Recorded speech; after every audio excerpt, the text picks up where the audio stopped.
Among Busan's industries, one of the biggest questions of the recent few months has been this. Will Busan take back Air Busan? But the chairman of Hanjin Group, who they own Korean Air, obviously, has spoken out against selling Air Busan. So now the big question is, will Busan City be able to host the integrated low-cost carrier LCC headquarters in our city? There are so many uncertainties on this front, but, as a big part of the city's transportation and industry depends on this move, the city is anxiously waiting for answers. I'm Catherine. This is Morning Wave in Busan on Friday, March 14th on befm, 부산영어방송.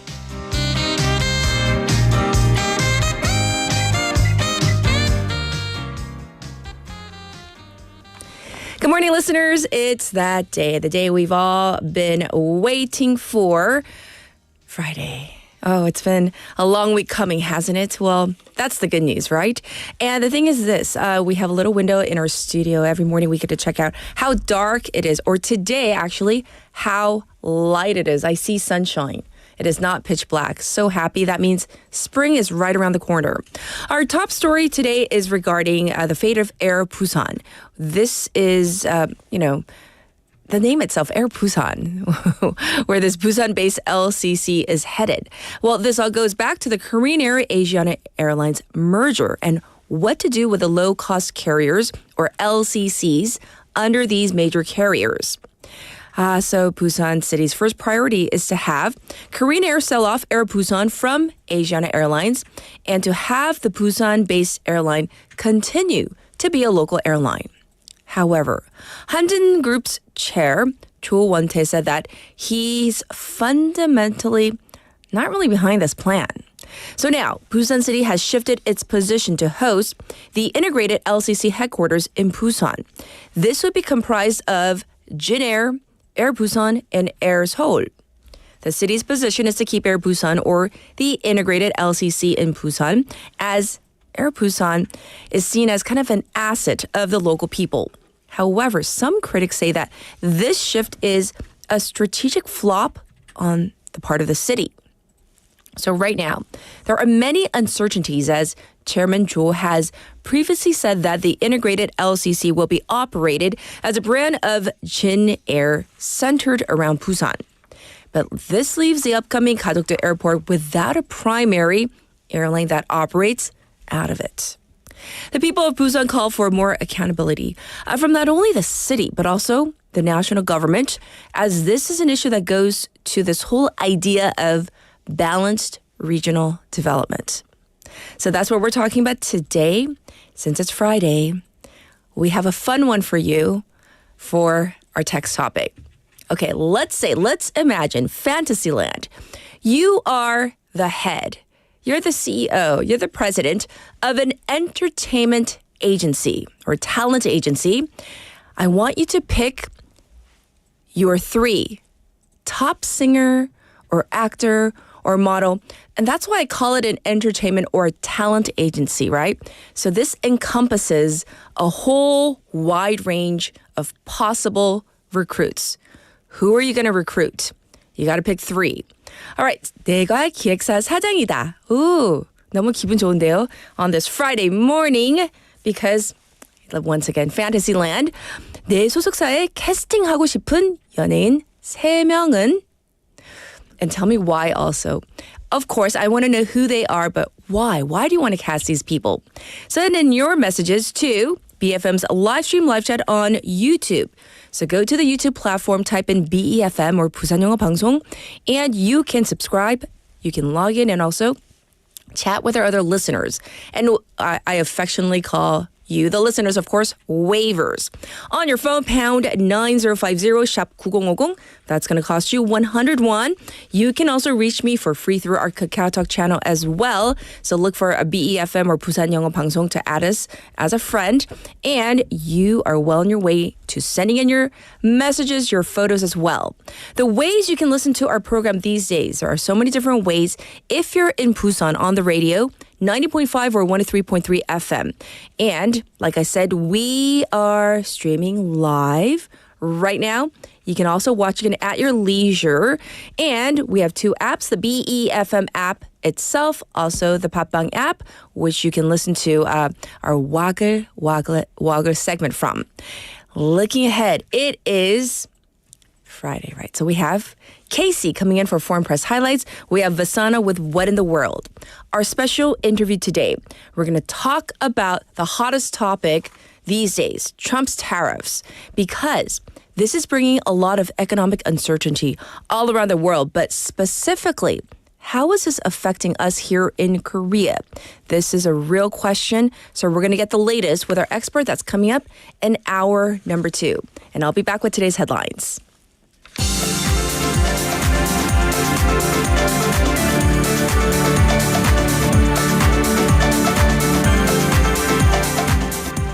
It is now 7:06. These are today's headlines. Constitutional Court dismisses impeachments against chief auditor and prosecutors.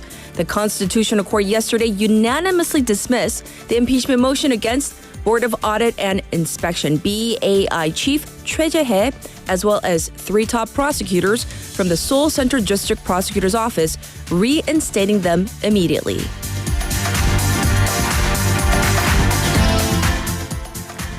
National Assembly passes bill expanding duty of corporate boards to shareholders. The National Assembly yesterday passed a revision to the Commercial Act that expands corporate directors' fiduciary duty to shareholders in a move to better protect the rights of minority shareholders. Bank of Korea hints at 2 more rate cuts this year. The Bank of Korea, or BOK, hinted at up to 2 additional interest rate cuts this year in an effort to spur economic growth in its latest monetary policy report.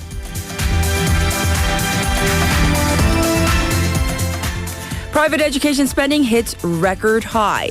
Spending on private education for primary, middle, and high school students nationwide totaled a record 29.2 trillion won last year, up nearly 8% from the year before.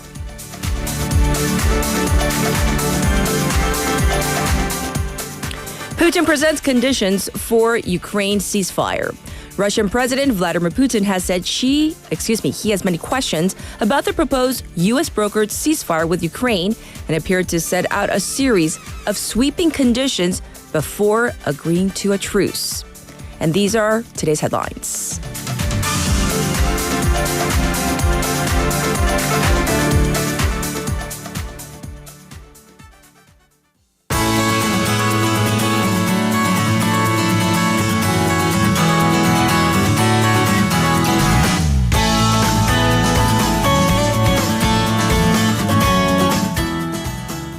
It's now time for Busan Updates, and we have Sue in the studio. Good morning. Good morning. Happy Friday. Yes. Oh, it's been a long, long week, but I'm so happy that it is Friday. I'm sure many people are. People who've had kind of like long weeks at work. Hey, so let's get into our fun text topic. But this is so odd because like I gave Sue a heads up and she was like so stressed. She's like, who? What field? What industry? Like, do they have something in my mouth? Sorry. So sorry. But this little fur from my sweater. Okay. Yeah. Now it's out. So who would you choose? Your top 3 recruits. So since I love things about dancing, I would recruit. Yes, who would you recruit? Super dancer Aiki. Do you know her? Oh, of course I know her. Yeah, well, I not love her. personally, but yes, I know of her. Yes. Okay, so I love you her would... personality, her Okay. talents, her moves. And my second pick would be Jeon Ji-yeon. She's my goddess. Oh. She's my idol. Okay. Jeon Ji-yeon, and I who love else? her. Yes. Uh-huh. The third one is a little tricky.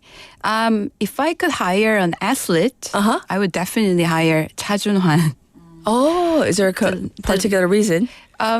He's not only he's good at skating, but he's also good at dancing to K-pop songs. Yeah, he's done Heavily many into the performances. dance, are we, Sue? Oh, I think so. Oh, yes. So very interesting picks from all across the board. Very well. You can now de-stress as we jump into Busan Updates. So this year, Junggu District became the first local government in the country to introduce this vacant house bank platform? Right. Vacant House Bank is a brokerage platform that the district directly appoints licensed real estate agents and pays brokerage fees. And Junggu District is one of the districts in Busan's old downtown and has around 600 vacant houses scattered along the hillside roads. And as of March, 2 lease agreements have been successfully completed and 2 more are in progress. And this January, one tenant successfully signed a lease for 20 million won, 2천만 원, through the platform and renovated the apartment with 5 million won, support from the district office. And he is pleased with an affordable lease price and the open view from the hillside. Ah, yes. So what is this entire process? What does it consist of, though? When a property owner requests brokerage services, the district checks whether the house has been empty for over a year and assesses its condition. And if it meets the requirements, the property is listed on the brokerage site of the district's official website, and then potential tenants can be matched.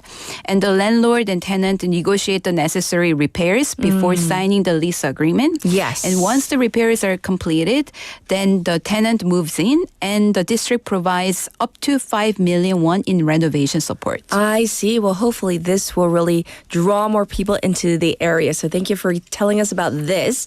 Next up, let's talk about Busan City securing 500 million won in national funding for its wellness and medical tourism convergence cluster project. Why do they have such long names? I don't know, but it's we need an explanation on what this is. Yes. The city got funding after ranking first in the medical tourism category of a government evaluation. Okay. So the project running from 2023 to 2025 aims to establish world-class wellness and medical tourism destinations. Yes. And wellness tourism is a travel concept that focuses on activities that help restore and improve health and enhance overall quality of life. And the Ministry of Culture, Sports and Tourism reviewed the 2024 performance and 2025 plans of the 6 selected sites and provinces that were part of the project. And Busan scored the highest across all evaluation criteria. Oh, yes. So that's definitely good. But, you know, we want more details. Further details on why Busan has come out on top.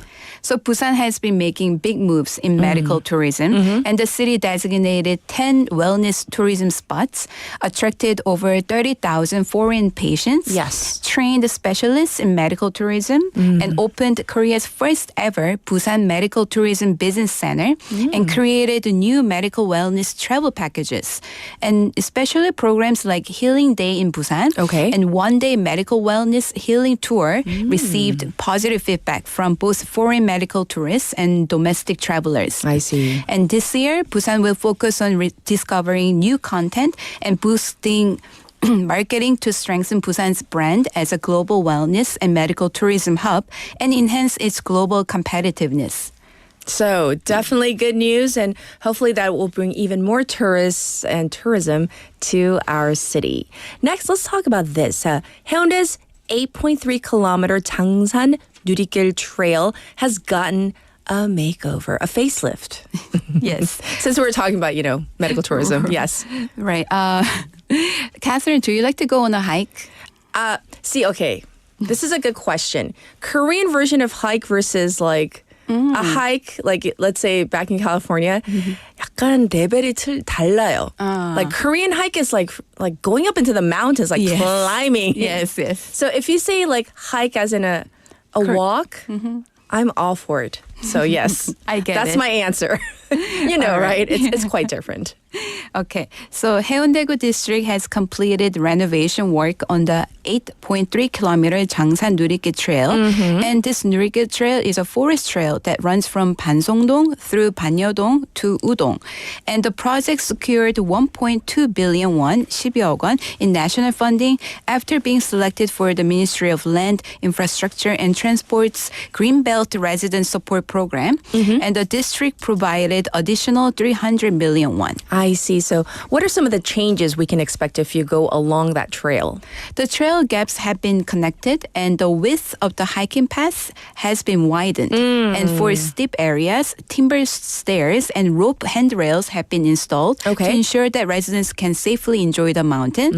And directional signposts have been placed throughout the entire trail, along with rest areas and deck roads. And 1,230-meter barefoot dirt path, 맨발 흙길, has been created. And 8 rest areas and 2 observation decks have also been built. Oh, well, that sounds like definitely an improvement. So if you're into hiking, trekking, whatever you want to call it, traversing all through Busan, this might be right up your alley.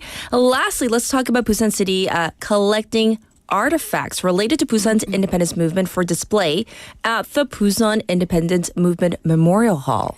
The memorial hall will be built inside Citizens 사랑채 at Busan Citizens Park, which will be renovated and completed by 2027. Yes. It plans to showcase Busan's independence movement history and preserve its cultural heritage for future generations. The city plans to conduct both online and offline surveys to assess the status of Busan's independence movement materials scattered across the country. I see. And what kind of items are being considered for this, for this display and as independence movement? Like, how do you qualify for this? So documents, letters, personal belongings, photographs, and videos from the Korean Empire, Japanese colonial period, and post-liberation era, showcasing Busan's modern history and its role in the independence movement would be really good. Yes. And any Busan citizen who owns artifacts related to the independence movement can participate in the donation process, and donations can be made via phone, email, or in-person visits. And the city plans to honor donors by issuing donation certificates and creating a dedicated space in the memorial hall to recognize them. Yes. And the director of Busan's administrative and local government office said that Busan played a key role in Korea's independence movement. And through the memorial hall, and the city wants to preserve artifacts that reflect the noble sacrifice of Busan's independence fighters. Yes. So he asked for the active participation of our citizens to help pass on their value to future generations. I see. So thanks for going over the ins and outs of this plus all the Busan updates. Have a lovely weekend, and we'll check in with you on Monday. Thank you, Sue. You too. Thank you. All right. And now it's time for your traffic and weather right now.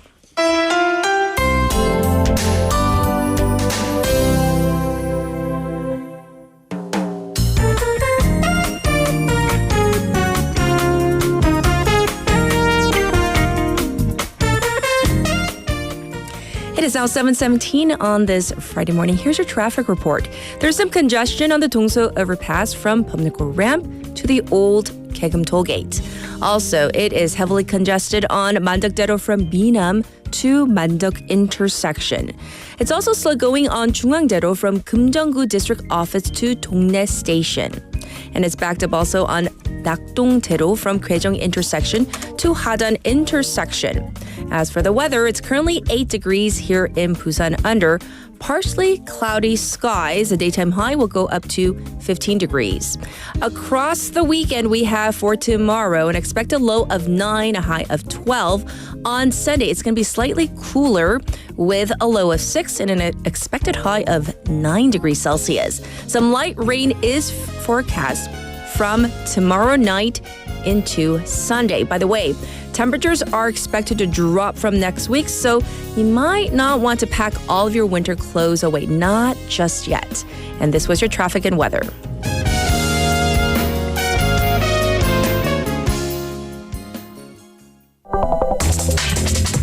Are you an early bird? Are you up to date on the news? Are you a trendsetter? For all of the biggest issues from Busan to the world and useful information you need, right here on Morning Wave in Busan.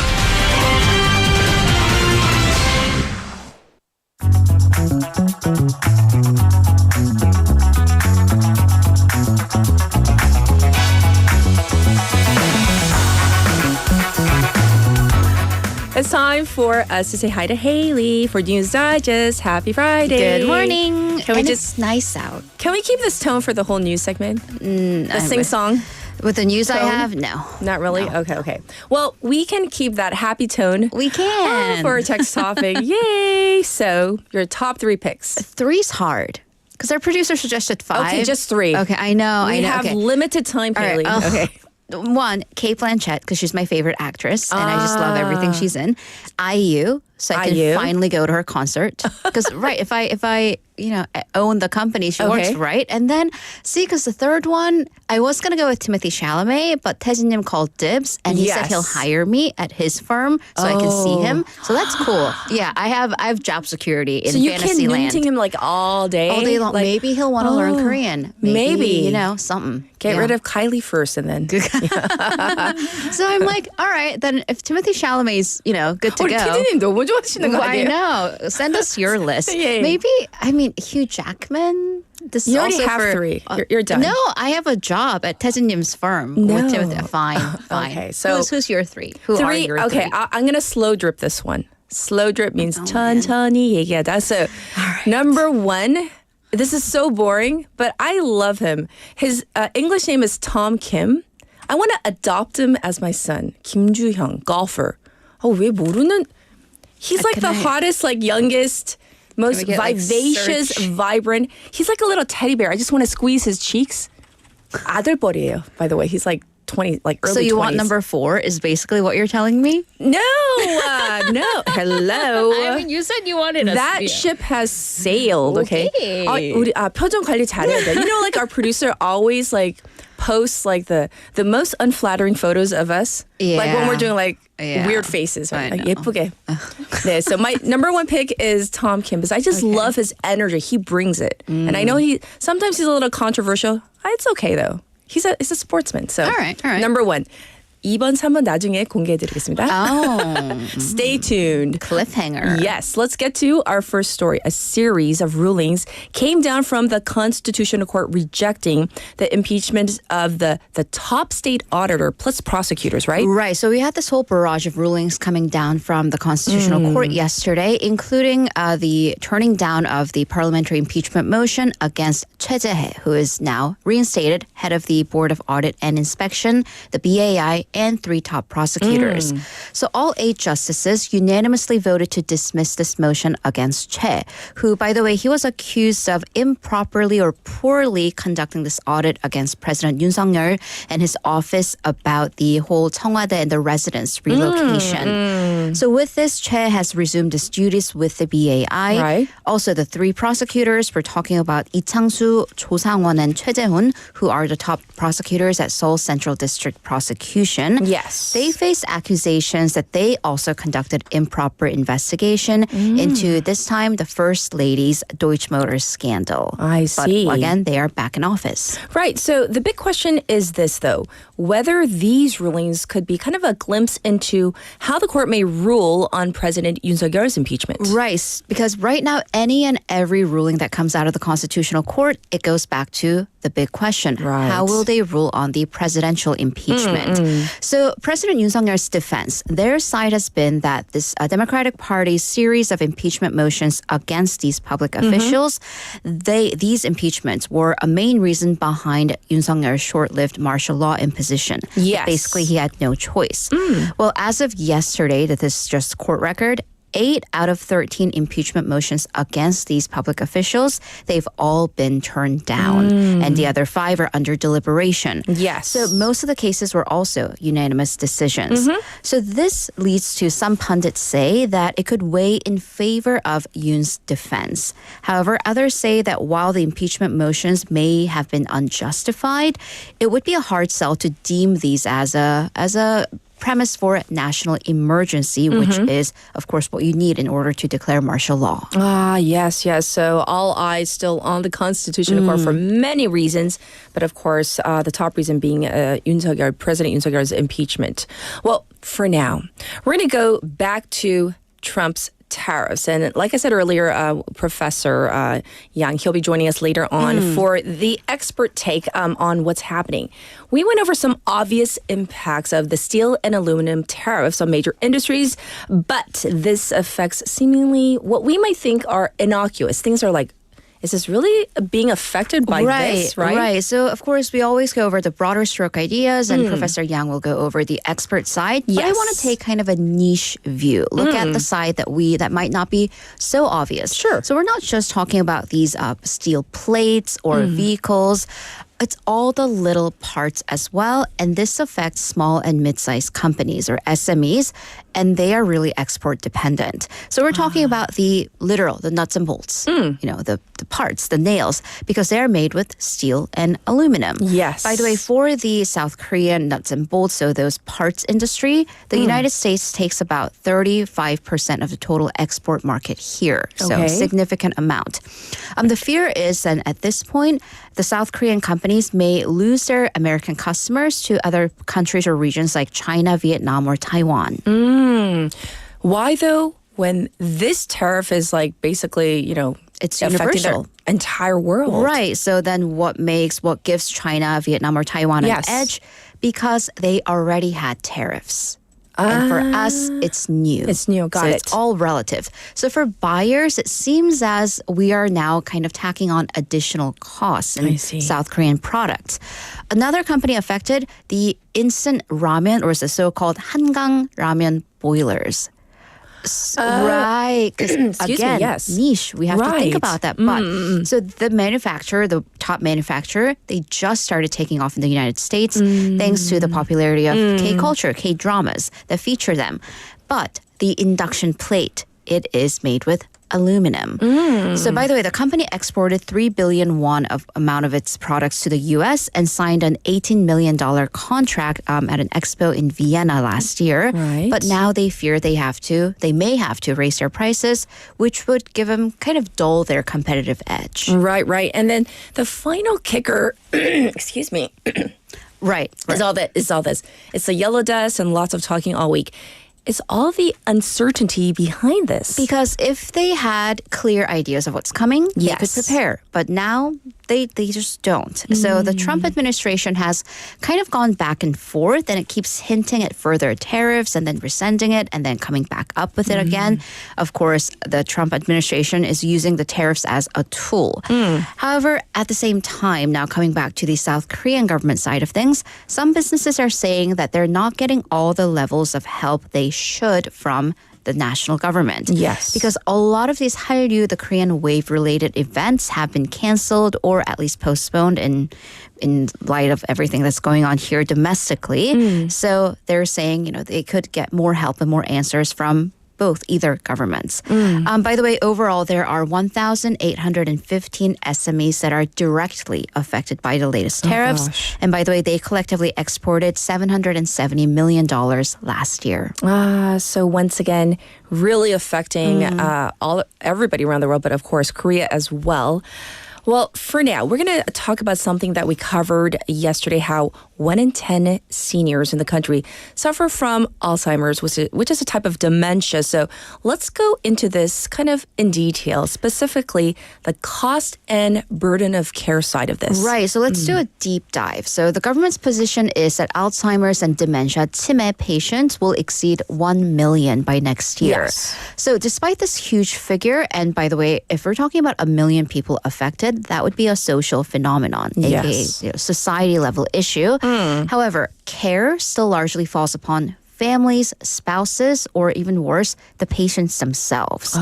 So according to the health ministry, over half of Alzheimer's or dementia patients with light to medium symptoms live alone. And a little under 30%, they live with their spouses, who are also presumably elders as well. Yes. And then when the symptoms got serious, so we're talking about 중증 치매, at that point, a lot of them moved in with their adult children or vice versa. Their adult children moved in with them. Sure. 75% of Alzheimer's patients with serious symptoms are being taken care of by their children. And I have to say, like, when we're talking about family members, yes, you love your family members, but it can also be a huge burden. Right, because, it's the physical, restraints, physical burden of taking care of someone. And then Sure. also the mental burden of seeing Right. someone you love unfortunately deteriorate. I think we all know someone or adjacently know someone who kind of has that care burden. Yes. I just remember when I was a child, like third and fourth grade, my friend's family, they were taking care of their grandmother who had Alzheimer's, and that's just ingrained into my head. I see. So, of course, 46% of people who are surveyed said that they felt this as a big burden in caring for their family members with Alzheimer's. Yes. 40% said that the overall quality of their family's lives decreased after diagnosis. On average, by the way, the families, they seem to have stuck it out for about 27 months, which is 2 years and 3 months before choosing to admit their family members to care facilities. So why? Many reasons. It's complicated. There's social, there's kind of a guilt. You want to take care of your family on your own, but money as well. Because if you put someone in institutionalized care for Alzheimer, the average cost is 31 million won per year. Per year. 3,100만 원 per year. That's someone's salary. Yes. Right. Yes. So with this data, the Health Ministry's senior policy team said they'll come up with measures to ease this burden. Well, that is a sign of the times and what's happening. So thanks for covering this very serious but necessary topic. All right. So now we're going to go to the Philippines for our final story. So if you remember earlier, I think it was for Cat's Pick, I talked about former President Rodrigo Duterte's arrest, right? So this also has implications for a very long-standing practice in the Philippines, in that country's politics. Right. So a lot of political drama kind of panning out in the Philippines right now. We're Yes. talking about dynasty politics, so family politics. So quick recap, former President Rodrigo Duterte is in The Hague, the Netherlands, aka the International Criminal Court. He faces charges of crimes against humanity for the atrocities during his war on drugs. By the way, Yes. 30,000 people died in the span of 8 years. So, number one, it is rare to see a former head of state be surrendered, meaning the country basically gave him up to the ICC. Right. Of course, this is number one from the works of activists, lawyers, and victims who have been working tirelessly. But pundits also point to the family feud between the Philippines' biggest political dynasties, the Marcos and the Dutertes. That's right. So very famous, infamous last names. So take us behind this political drama right now. Because if you've been, watching the news, you're like, wait, there's another Marcos, there's another Duterte. Yes. So their history goes back years and years. The two families, at least recently, were allies because the latest presidential ticket with the current president, Ferdinand Marcos Jr., ran with Rodrigo Duterte's daughter, Sarah Duterte, who's the current vice president. Yes, so that is super uncomfortable. That's in the 2022 election. Marcos Jr., definitely benefited from the popular Duterte name. Yes. Because his father, Ferdinand Marcos Sr., was a dictator. His mother, the infamous Imelda Marcos, the she of the 1,000 shoes or several thousand shoes. Yes. Right. So the family had a reputation, let's just say. Okay, so there was kind of this, meeting of the minds between the two families or dynasties. So how did things turn sour? Right. So Sarah Duterte, the VP, she launched scathing attacks on the president, even threatening to literally dig up the remains of his late father, Marcos Sr., and throw them into the sea. I mean, in Korea, we say you don't touch family, especially deceased family. Right. And then with this tensions growing, Marcos Jr., the president, changed his position on not letting the International Criminal Court take Duterte away. So it's kind of like, you touch my father, well, I'm going to, tackle yours, basically.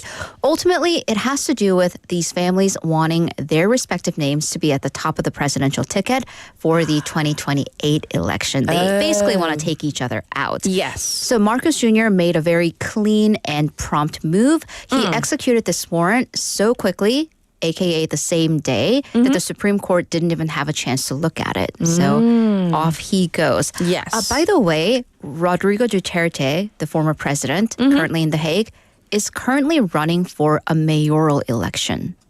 Really? Yeah. So, and in the family stronghold region of Davao, where he is widely expected to win. But then, how will he be able to perform said mayoral duties from the Netherlands is a whole different question. So, yeah.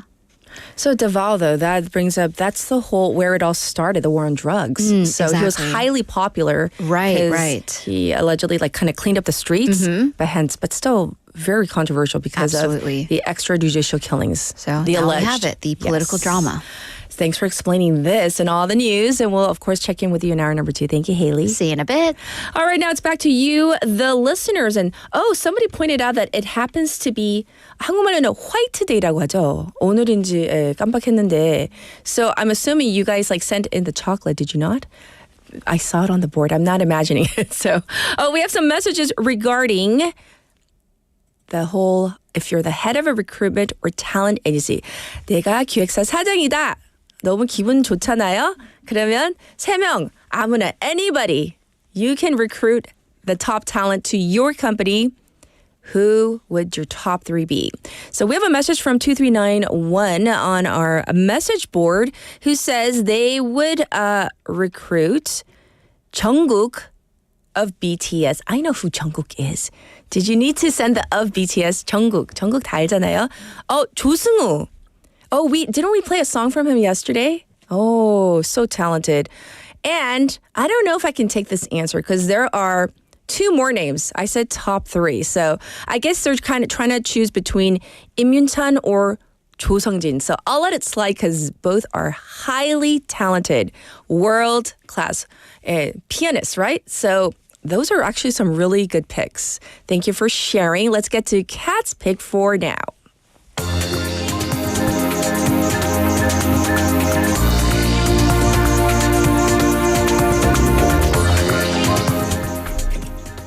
It's time for today's Kat's Pick, and today I picked up a story regarding high school track and field. 그래서 고등학생 운동 선수 story인데요. So this is about a Virginia high school track athlete who is facing a charge of actually.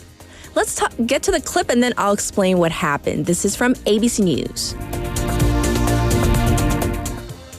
New details about a moment caught on camera during a track meet in Virginia. A high school athlete accused of attacking her opponent. This morning, a high school track runner accused of attacking her opponent with a baton now faces assault and battery charges. But she insists it was an accident. I'm sorry I hit her. I didn't mean to hit her. It was intentional. It happened during a relay race at the Virginia High School League Championships. Kayleen Tucker was passing Alayla Everett when Everett appeared to suddenly swing her baton, hitting Tucker in the back of the head, sending her to the ground. Everett says it happened because she lost her balance. So I'm like this in the air. I catch my balance, pump my arms. She's cutting in, so when I pump my arms, she got hit. I just felt a bang on my head, and then I fell off the track immediately. Tucker suffered a concussion, and the judges disqualified Everett, who says intense public scrutiny quickly followed. Death threats, racist people, people making fake accounts to talk and harass me on my page. Tucker's mother saying Everett did not apologize. The family blames safety concerns at the track. She wanted my daughter to run over there in front of all these people that may jump on her because they feel like she attacked the other runner. The Everetts have since apologized. The assault and battery charge would be a misdemeanor. No court date has been set. So, if you understood everything in that clip, it looks like, at least looking, I've seen various angles of this video of the high school track athlete. 손에 들은 그 바통 있잖아요. 그거를 때리려고 했는지, was it intentional or not? That will be the crux of this case. Some people think it was very much intentional because there was kind of the going back with a hand and then going forward. I'm not an expert, but that's what it looks like, at least in that clip. This was your, not hot clip, Kat's pick for Friday.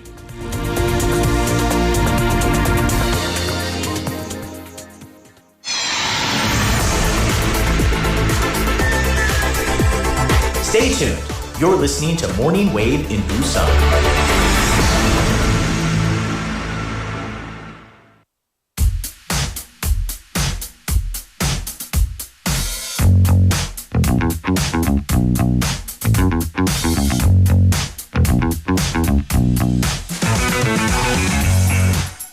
It's time for Casey and Foreign Press Highlights. Good morning. Did you know it's White Day today?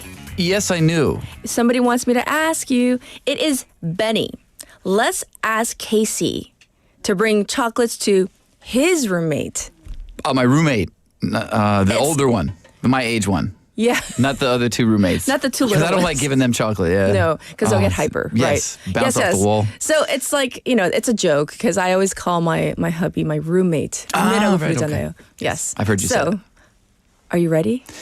Yes. Because we remember the fiasco from Valentine's Day. Yes. I survived that somehow. I'm still here to talk about it. There. So we are giving you a heads up today, at least like a little box of chocolate. How did you know I didn't know? I mean, We just had a feeling. Yeah. Actually, I wasn't even clear on the rules. So White Day is the one where it's my job to do something? Yeah, it's your turn. So Valentine's again. Day, I put in all that effort on Valentine's Day it was an anniversary too. That's right. That's why. Do it again, Casey. Come on, do it again. We have another message for you from 고수. 이거 진짜 읽어야 돼요. 섹시한 남자 Casey 어서 오세요. They're calling you Casey. I heard Not Casey, I'm saying sexy. 어디에서 back here somewhere. I know, like, did you hear that? 어디? Right here. Good thing I did my best to look fantastic today. Yeah, Was that to a look all feather from my sexy jacket? Yeah. for your wife. That's okay. For a White Day. Boy, what a prize she got. That's my present to my wife. Hey, text topic time. Please quickly change the topic. Okay.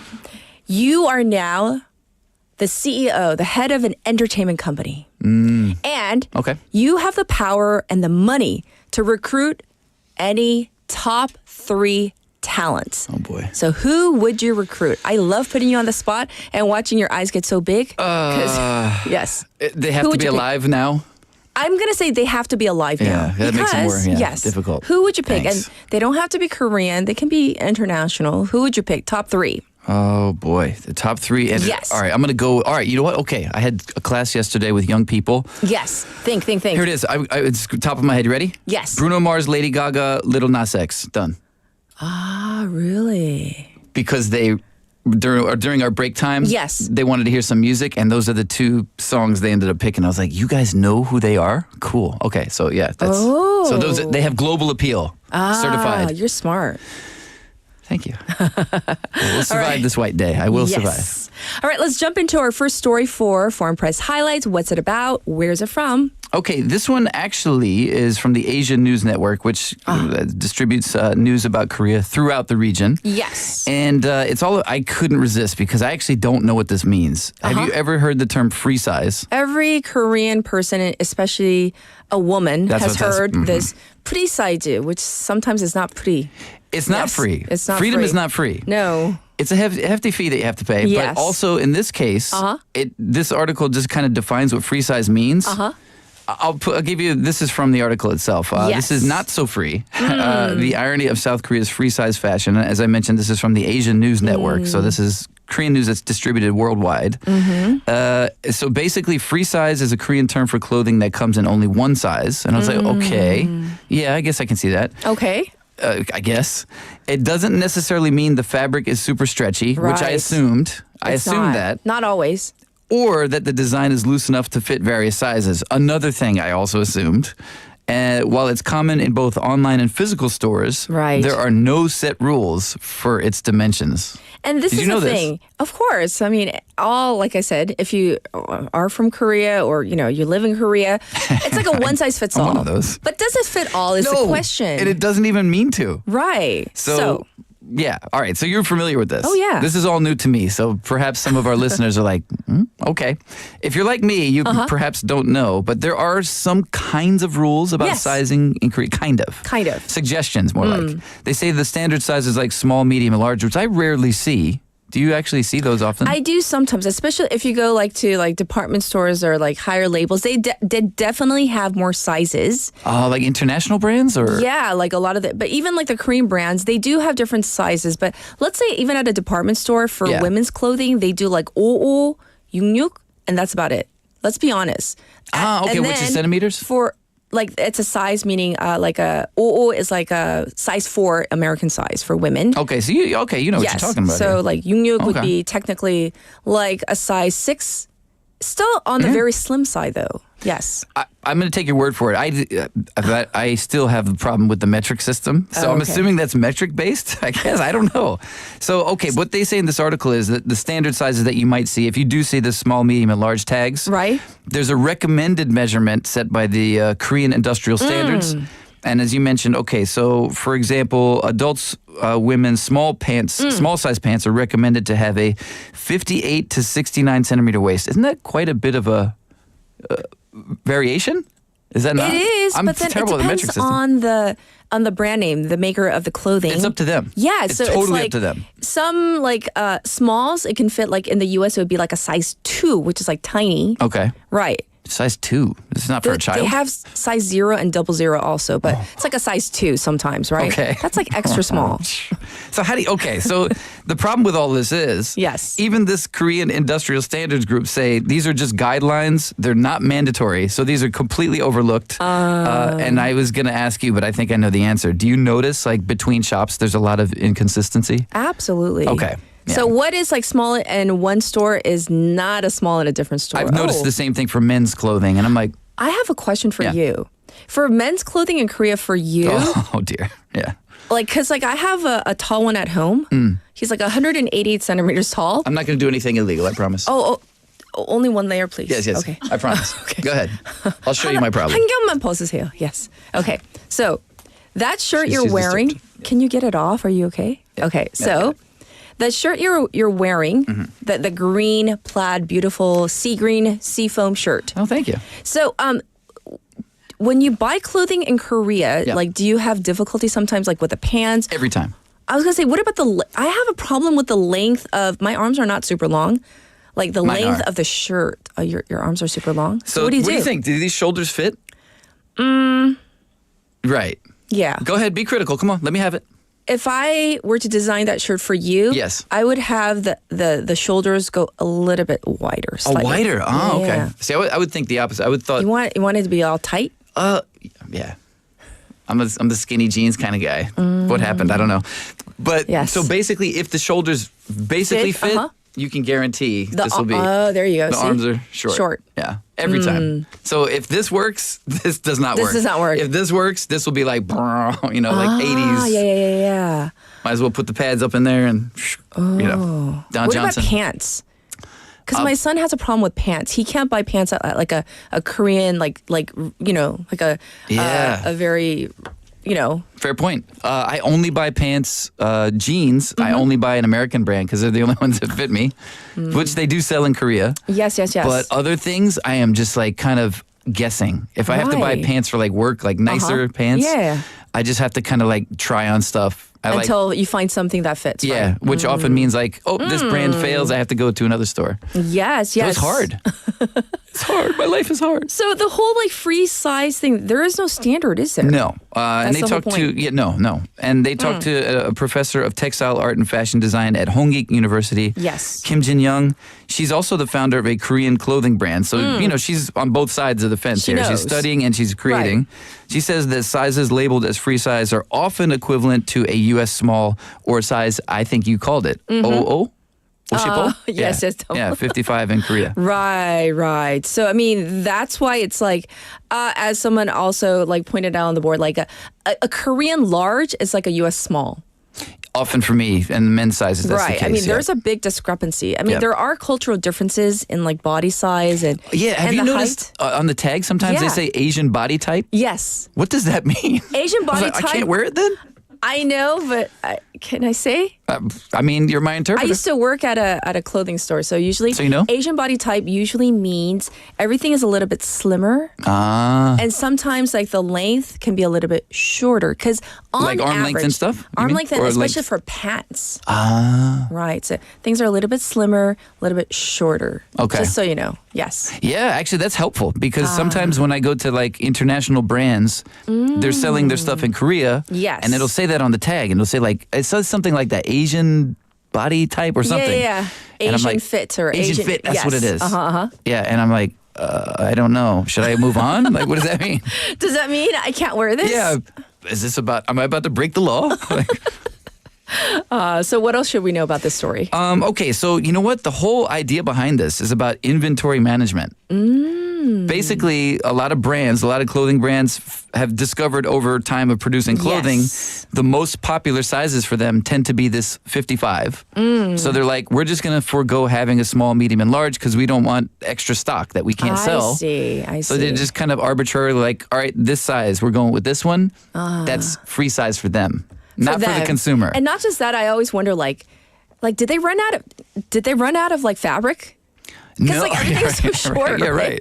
Right. No, it's just totally. They're just kind of like we think this size will sell the best for this design, so that's it. We're going to call it free size.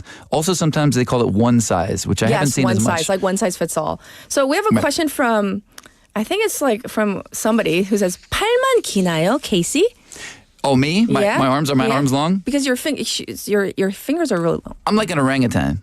Oh, you're. Oh, for real. Like, I could probably do knuckles on the floor if I wanted to. Oh, you're very so long funny. arms. Okay. Sorry. The comment was for Haley. Haley apparently was saying something about like her arms or something. Okay. Haley, let us taking some shrapnel Haley. there. All right. So, very interesting read. Yeah. But let's get to Check our it next out. story. Yeah, there's more information about it. It's really interesting. I highly recommend. Okay, you ready? Yes. Okay, our second story is from Stars and Stripes, which is a U.S. military publication, and they often publish articles about Korea because of the large presence here. Yes. And when I saw this headline, I was kind of confused because I don't know if you've noticed, in the international news, there's been a lot of talk about the Pentagon's sudden changes of policy. Oh, yeah. But this seems to be completely contrary to what you might be reading from the Pentagon a lot. So the headline was, for this one, USFK expects longer family tours in South Korea to improve quality of life. So I was like, I must read further because it doesn't kind of make sense to what I've been seeing from other news. Sure. So from this article, it basically explains how a Pentagon policy has extended 2-year tours for troops, which is the standard, who bring their families. So if you bring your family to South Korea, the standard tour is 2 years. Yes. They believe this will improve the quality of life and also enhance security on the Korean peninsula, according to senior military officials. This was announced last month, and the change extends accompanied tours, which means with family, yes, by 1 year and is expected to be fully implemented by October 2027. So this is like a long-term commitment, basically. Question for you. Please. Why the sudden change? Okay, so according to, in this article, Air Force Colonel William Parker, he's the Director of Personnel for U.S. Forces Korea. Sure. He says the current 2-year tour is out of step, quote unquote, with conditions on the peninsula. I was like, how do you determine that? I don't know.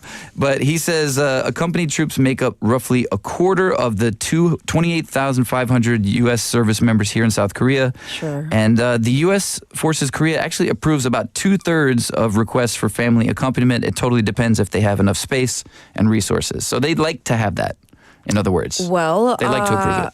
You know, what does he mean by like conditions, though? That's what I was like, okay, because conditions are quite unclear for and me. we have to wrap up soon, so okay. Yes. So basically the fact that everything is moved to Camp Humphreys, there's a picture attached with the article, and you can just see how many family members there are with troops.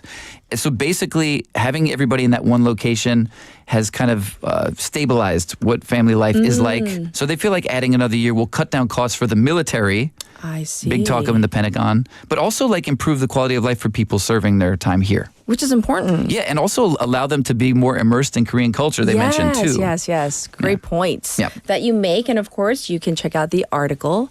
So thank you for coming in and sharing with us all these interesting stories.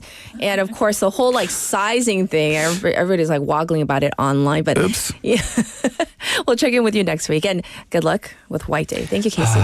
Have a good weekend. That sigh, that like stress. Well, here is 내 생의 봄날은 by Ken, as requested by Benny.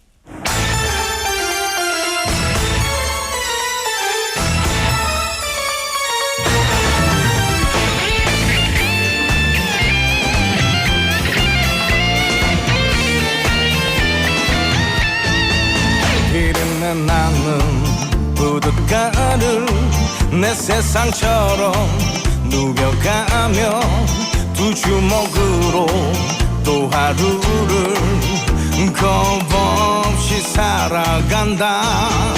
힘을 희망도 없고 꿈도 없이 사랑에 속고 돈에 울고 기막힌 세상 돌아보며 서러움에 눈물이 나 비겁하다 욕하지마 더러운 뒷골목을 헤매고 다녀도 내 상처를 끌어안은 그대가 곁에 있어 행복했다 촛불처럼 짧은 사랑 내 한 번 막힘없이 빠지려 했건만 저 하늘이 외면하는 그 순간 내 생에 본 날은 간다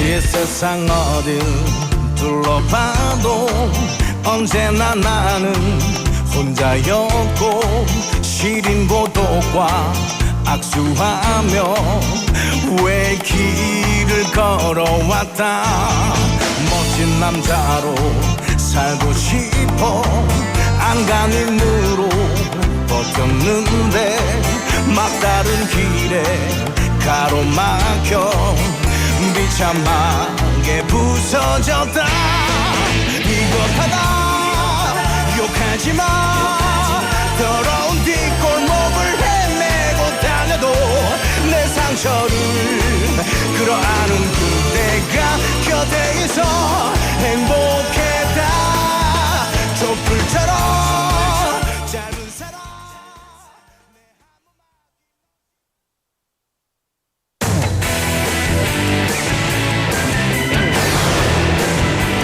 Your Bridge to the World.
는 대선공익재단과 bfm 부산영어방송이 함께합니다.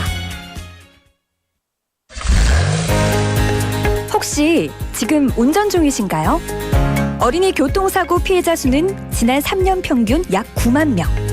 특히 어린이 보호구역 안전기준이 강화된 이후에도 어린이 보호구역 내 사고는 지속적으로 발생하고 있습니다.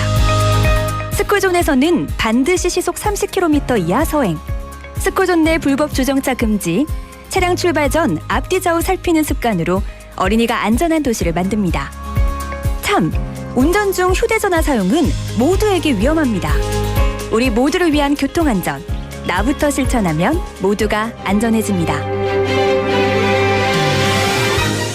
어린이가 안전하게 뛰어놀 수 있는 부산. 아이 키우기 좋은 도시는 우리 모두의 미래이자 희망입니다. 이 캠페인은 어린이가 안전한 부산을 만드는 은행, B&K 부산은행과 함께합니다.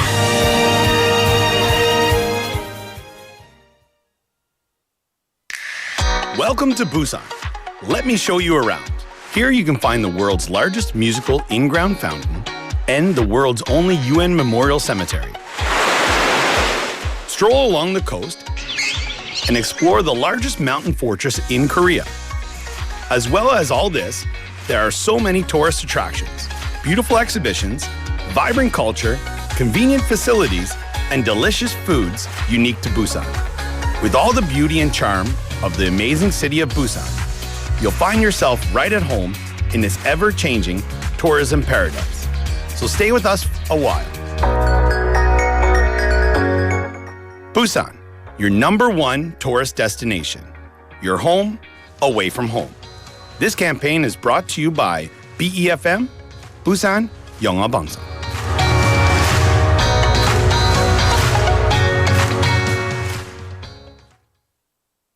지금 방송 광고라는 부메랑을 던져보세요. 소비자를 향해 정확히 날아가는 광고, 힘차게 돌아가는 경제. 부메랑처럼 다시 기업의 이익으로 되돌아오니까요. 방송 광고, 경제에 큰 힘이 됩니다. 부산 방송광고발전협의회.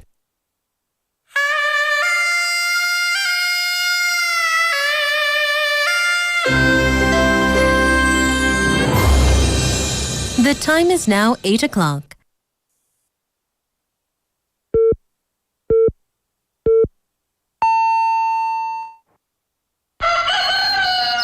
Good morning, Dynamic Busan. Yeah, you're waking up. Time to shake it up. Tell the world good morning and find out what's going on. Well, hi there, folks. There's everything from comedy to lively chat to music.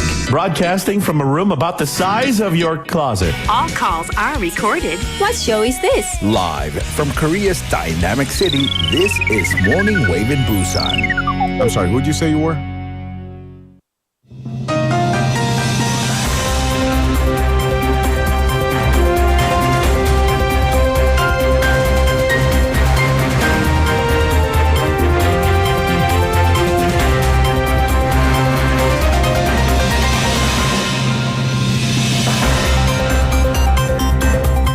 It is now 8 o'clock and this is news highlights. Constitutional Court dismisses impeachments against chief auditor and prosecutors. The Constitutional Court yesterday unanimously dismissed the impeachment motion against the Board of Audit and Inspection BAI chief Choi Jae-hae as well as 3 top prosecutors from the Seoul Central District Prosecutor's Office, reinstating them immediately. The ruling People Power Party, PPP, welcomed the decision, calling it crucial decisions that show the Constitution and the law are alive. The main opposition, Democratic Party, DP, which led the impeachment motion, expressed its disappointment but added the party respects the court's judgment.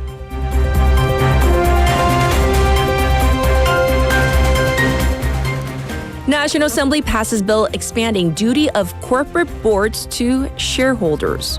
The National Assembly yesterday passed a revision to the Commercial Act that expands corporate directors' fiduciary duty to shareholders in a move to better protect the rights of minority shareholders. The amendment, which passed a plenary session in a 184-91 vote, includes provisions that broaden the duty of directors to act in good faith from solely the company to both the company and its shareholders.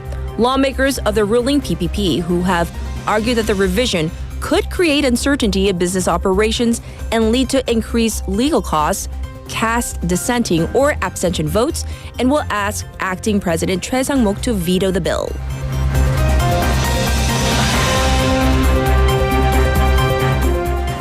BOK hints at 2 more rate cuts this year. The Bank of Korea, or BOK, hinted at up to 2 additional interest rate cuts this year in an effort to spur economic growth in its latest monetary policy report.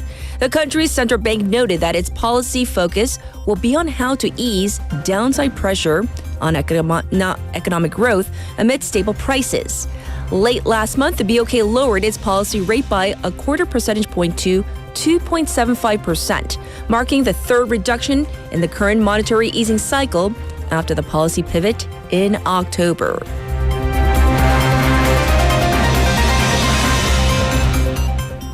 Private education spending hits record high. Spending on private education for elementary, middle, and high school students nationwide totaled a record 29.2 trillion won last year, up nearly 8% from the year earlier. According to the 2024 survey on private education expenses for elementary, middle, and high schools, released by the National Statistical Office yesterday, although the number of students across the country is decreasing, private education expenses are up because more families are choosing private education and students are putting in more hours. Data also showed that the higher the household income level, the more families spent on private education.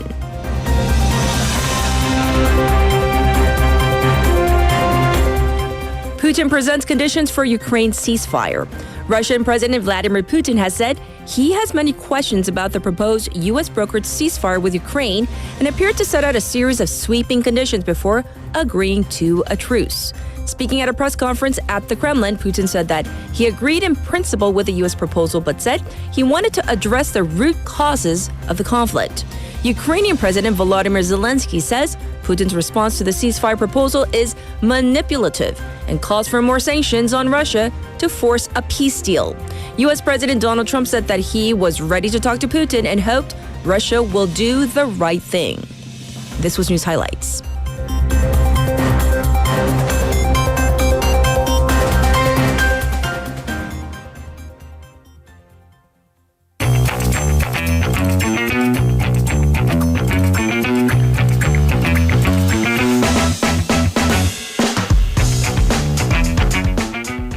It is now time for Wagle.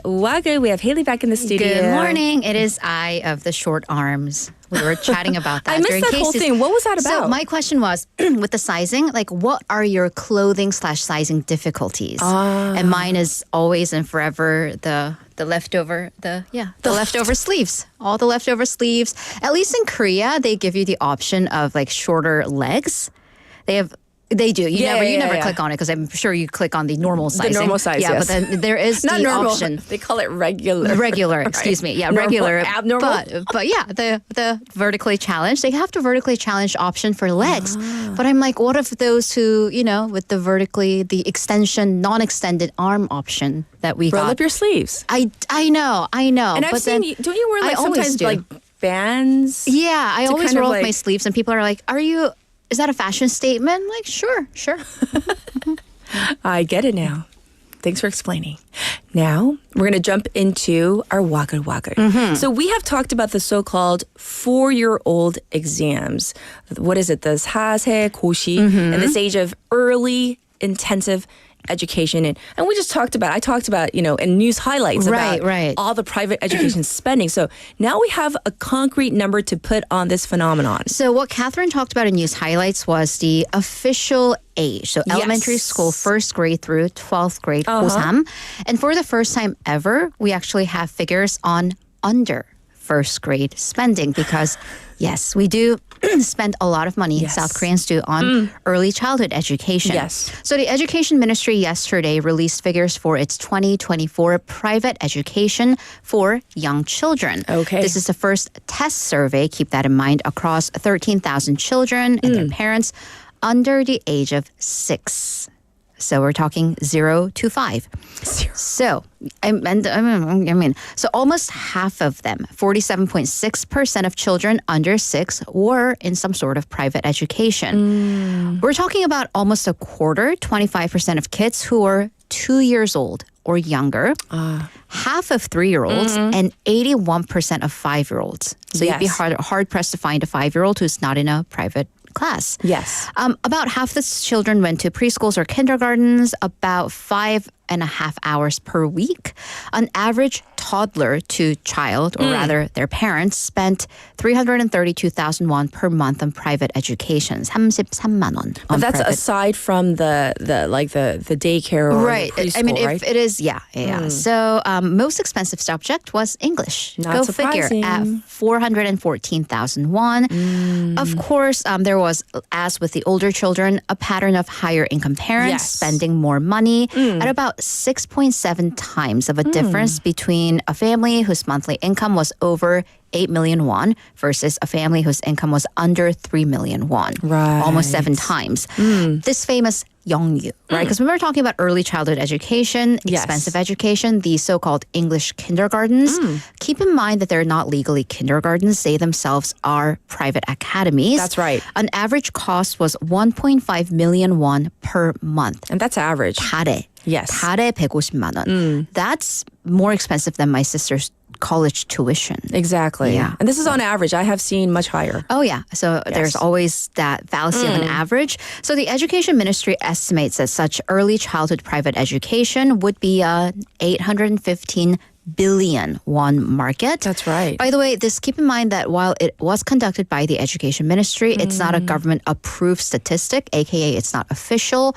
but this is a jumping off point for an official survey that'll be conducted next year. Right, and as souvenir, they say 영유를 가기 위해 학원을 다닌다고 They 하더라고요. do. So in order to get into these so-called English kindergartens, Because they test you. yes, and if you don't meet a certain criteria, then you might not get in, and that's like how that's the business side. They want to Right. create this hot demand kind of there's a cutoff. It's kind of like with luxury labels, Yeah. like where there's a line in front of whatever designer store. Exactly. And by the way, these exams, and we're talking for 5-year-olds, they're essays. I have seen them. They are essay questions. Right. Yeah. I have a neighbor who actually asked, oh, do you do private lessons? I was like, well, how old is your kid? For your toddler? Literally barely toddler. out of diapers? Not out of diapers. Oh. And I was just like, 아니요. And I was just like, hard pass on that. All right. Next, now we're going to go to another never-ending debate. Interfloor noise. 층간소음. All right, so if you are eating anything, put it down. Put it down. So maybe we've all wanted to leave a note on our neighbor's door, right? But this woman left, what did she leave? Fish sauce, 액젓, and, oh no, I'm not done yet, fecal matter. Number 2? 분뇨. And number 1. Is that what you say? 분뇨, right. Okay. It's, yeah. And she, by the way, was the upstairs neighbor. What? Yeah. Wait, she was the upstairs neighbor. And then she went downstairs and did put this? all that. Yeah. Okay. So Gyeonggi's Yangju police booked the woman in her 40s on charges of material damage and stalking. Okay. So what happened? So she was the perpetrator in this noise issue. So she was apparently noisy. Her downstairs neighbor visited her to complain about the noise. By the way, there's a whole thing about whether it's okay to visit or should you go through the security office. Anyways, this is when the revenge began. The suspect, the woman, on 6 separate accounts, sprayed fish sauce, animal feces. Where did you find? Okay. And spray painted the downstairs neighbor's door.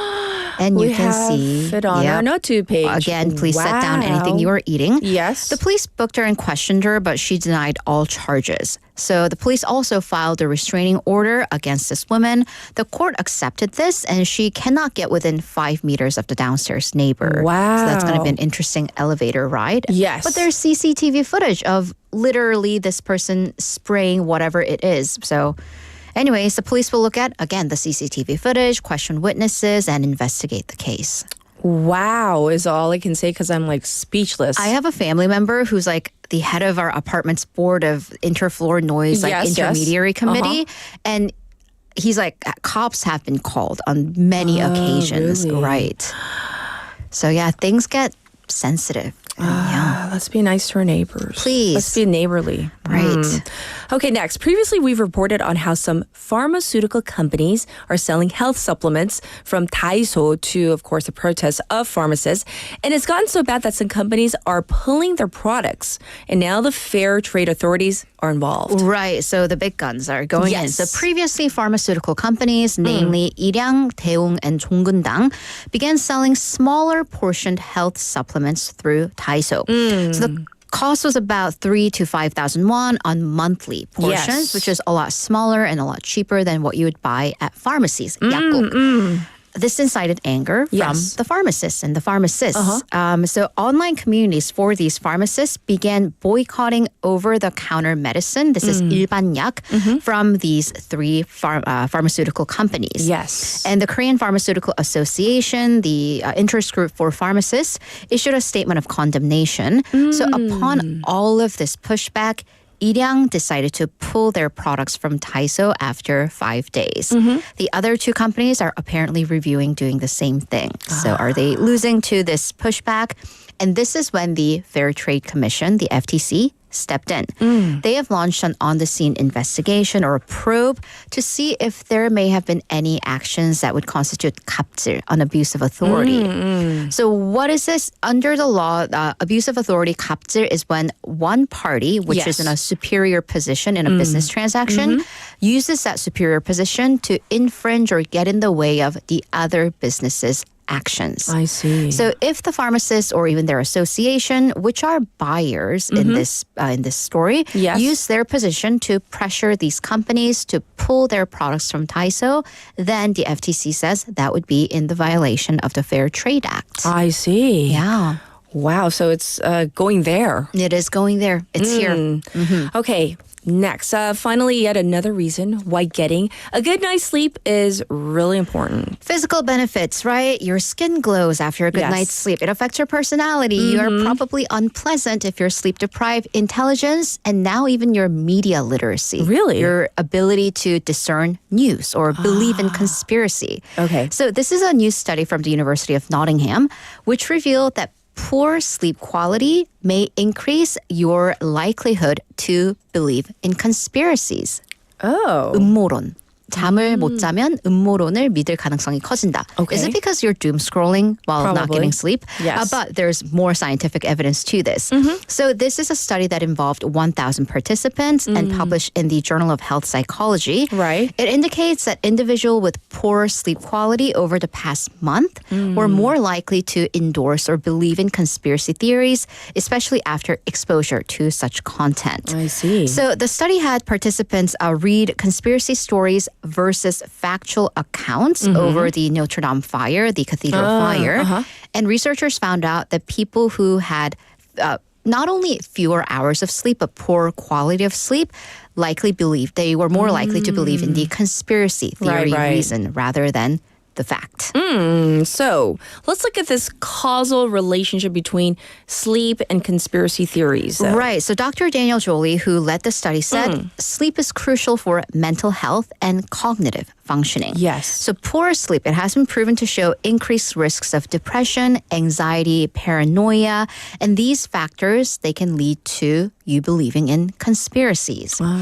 Their research suggests that improving sleep quality could serve as a protective factor against this spread of false information and conspiracies. And very interesting. Yeah. So another reason why we need to get a good night's sleep, Absolutely. right? Thank you. Thank you. Well, I hope you can get your sleep on during the weekend. Fingers crossed. So see you on Monday. Thank you, Haley. Have a great weekend. And it's now time for your traffic and weather.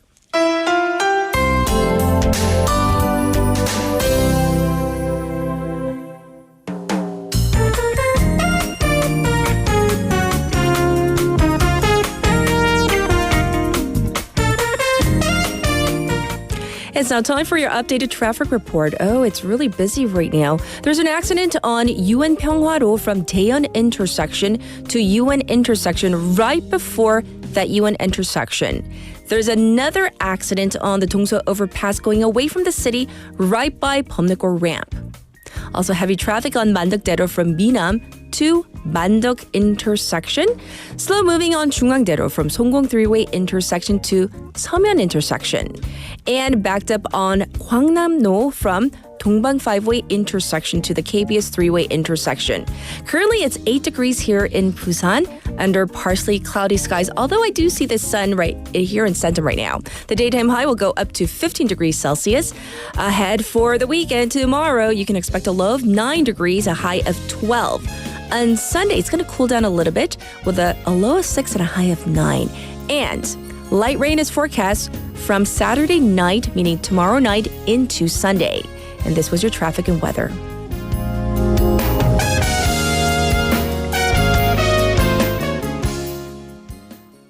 When the days are cold and the cards all fold. And here's a song request from Taejin. This is Demons by Imagine Dragons.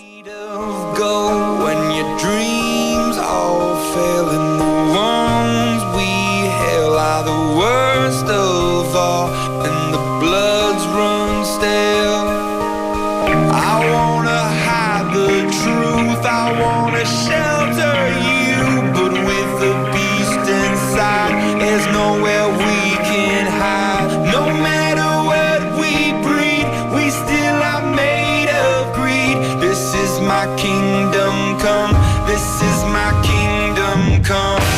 When you feel my heat, look into my eyes. It's where my demons hide, it's where my demons hide. Don't get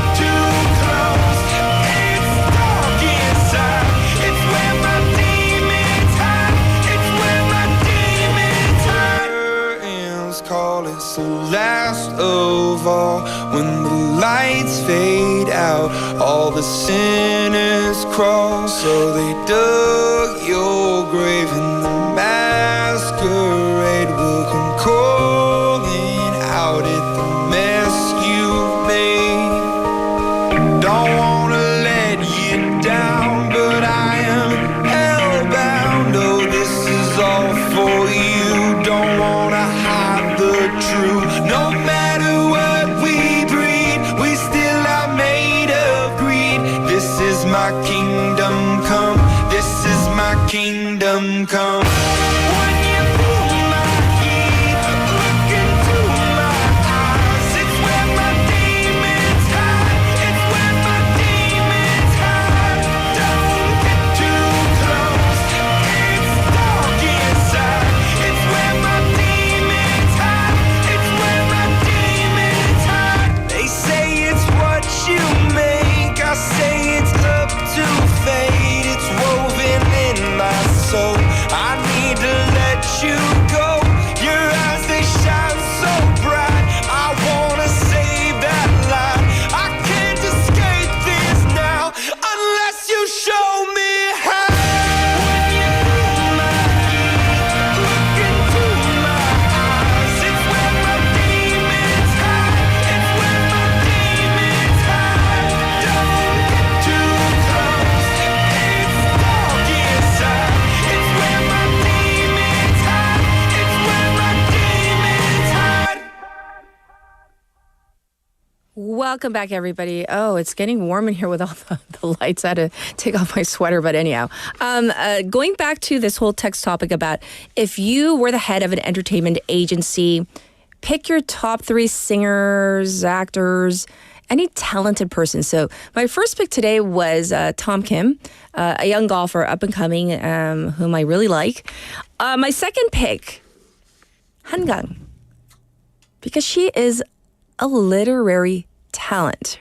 I mean, not just because she won the Nobel Literature Prize, not just because of that. The fact that she's making such a social impact, not just here in Korea, but all around the world. And my third pick, this is just like a personal pick, Keanu Reeves. Let me explain why. It's not because he's good looking, and he is, but like every person who has kind of come into contact with him, even when he takes photos with ladies, he does 매너손해요. Like he doesn't even dare touch even, you know, when he takes a photo with fans, there is no copying a feel or anything like that. At least from the photos I've seen, he always like 손 대지도 않고 사진 찍고. And other stories that I've heard, like if you go to online forums, say what a gentleman he is. So aside from the fact that back in the day, yes, he was a heartthrob and, you know, he's been in tons of films. I just like the fact that he at least seems to be a decent person. So those are my 3 picks.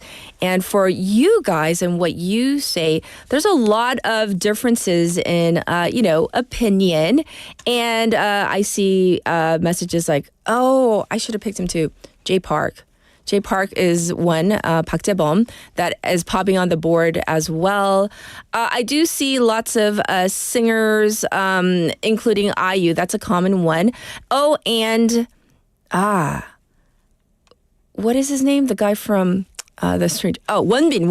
Wonbin is on the board quite a bit as well. Benny says 서예지, Park Seo-joon, and Sam Kim as a singer. Ooh.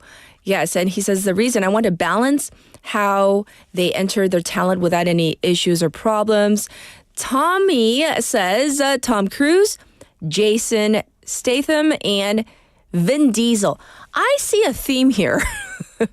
Action stars. Are you into action? Yeah. Making it to my top 4 list, I put, I get to do it. I'm the host. 저는 할 수 있어요. Hey, I put down Robert Downey Jr. The reason why, not just because he plays Iron Man, he has kind of a come from, well, he was heavily into drugs, not a good thing. But then the fact that he was able to kind of, turn it around and become successful overcoming his demons. We played a song called Demons earlier too, right? So he is up there in my top 5 at least. And now we're going to get to our special interview. I'll be back in just a moment.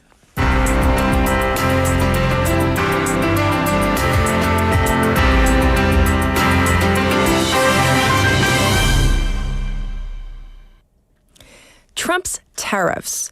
They've become a real thing. U.S. President Donald Trump's recent implementation of a 25% tariff on imported steel and aluminum has introduced significant economic uncertainty, particularly affecting countries like South Korea that maintain substantial trade relations with the United States. And so South Korean steelmakers are exploring strategies like investing in U.S. production facilities and also focusing on high-value products to kind of mitigate the impact of these tariffs. Additionally, South Korea's acting president, Choi Sang-mok, is actively engaging with U.S. officials to negotiate potential exemptions and address trade imbalances. The thing is, though, there's a lot of uncertainty once again, so we need to find out more. And that is why we have invited back to the airwaves Yang Jun-seok, professor of economics at the Catholic University of Korea. So welcome back. Hi, Professor. Hi, good morning. Yes. So let's talk about the latest. Trump's administration's latest tariffs on steel and aluminum, the impact on South Korea's economy. How big is this? And what about the whole idea of exemptions and quotas? Are they removed? What's the status right now? Okay, well, the steel and aluminum accounts for about 13% of Korea's exports to the United States. Right. If you look at the whole exports, it's about 2.6%. So it's not a huge category like maybe automobiles or smartphones or semiconductors, right. But it is a significant percent, especially to the United States. And Korea is about third largest import source for United States for aluminum, and about eighth largest import source for steel for the United States. So a fairly big exporter and importer from both sides. But if you look at sort of the short history of tariffs and restrictions on steel, in 2018, during Trump's first term, he put on 25% tariffs on steel for almost all imports coming into the United States, steel, yes. and 10% tariffs on aluminum. And of course, Korea was caught up in that as well, despite the Korea-US FTA. And unlike most other countries, yes. Korea was able to negotiate a quota that so Korea could export at 0% tariffs, but only up to a certain amount, 2.9 million tons. And that amount is about 70% of what Korea usually exported at that time to the United States. So we had in some sense, we didn't get hit by tariffs, but we did get a limit on how much we could export to the United States. But because the tariffs were set at 0%, unlike most of Korea's competitors, we were pretty much guaranteed that all 70% of it would be sold. But now, after the tariffs were put on in 2018,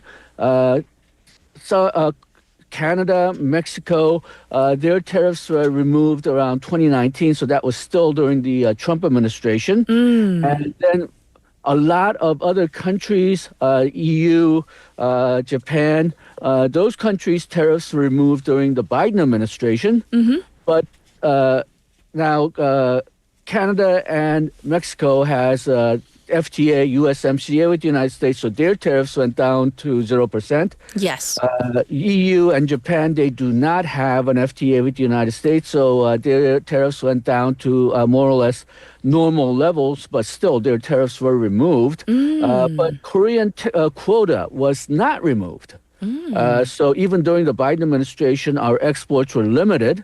Now, with Trump's 25% tariffs on both aluminum and steel, Korea is being hit in a sense with tariffs for the first time. Yes. But the tariffs, because the tariffs are conditioned on Korea getting 0% tariffs, those quota has been removed. So what we're expecting, though we're not quite sure what's going to happen, is that because of the higher prices, there will be some decline in Korean exports of steel and aluminum to the United States. But because the tariffs were removed, because the tariffs are on Korean products. Sure. But because the quota was removed, if we could have some price competitiveness compared to other countries' exports, then we could actually expand the market because we are no longer limited to the quota amount. Now, most people's guess is that the higher prices will have a negative effect, but the elimination of quota will have some mitigating effects, so the damage will not be as bad as what we can simply calculate. Yes. But that makes the exact harm somewhat difficult to calculate. But there will probably be a negative effect overall, but not as bad as what we had feared beforehand. And that's partially because United States steel is so expensive to begin with. Yes. And because their supply cannot keep up with demand for steel.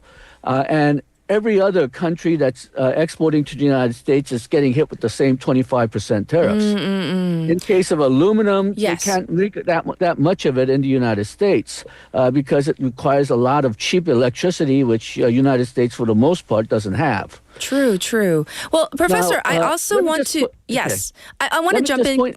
Sorry. Go ahead. You finish your thought and then I'll ask my next question. Let me just add one more thing, though. Sure. What's unusual about this time around with the tariffs is that it's not being applied only to steel and aluminum like coils and plates, but it's also being put on products which use or which are made from mostly steel and aluminum, like sinks or even aluminum baseball bats. Yes. So the effect on that is somewhat unclear because we've never had tariffs hit on these items before. Sure. And a lot of these products are made by small and medium-sized companies. So effect on that is not clear yet either. Mostly because most of these products are made by small and medium-sized businesses. Yes, yes. So thank you for your clarification on everything. But considering the Trump administration, its stance right now, they're really pushing for reciprocal tariffs starting in April. And with the products, you mentioned a few already and how the SMEs will be really affected. But I mean, this could really hit the Korean economy pretty hard, especially with the SMEs, correct? Yes, because, well, a lot of SMEs do not have the financial or legal know-how to get around these tariffs. And also, again, the last time we had steel and aluminum tariffs, these products were not affected. Only the raw material, let's say, the plates and coils that are used to make other products, only those were affected, but now products are affected as well. So this is basically something that's substantially different from the first round of tariffs that we saw in 2018. Indeed. And, you know, even U.S. President Donald Trump, from what I understand, Professor, he hasn't ruled out the possibility that the U.S. might enter a recession.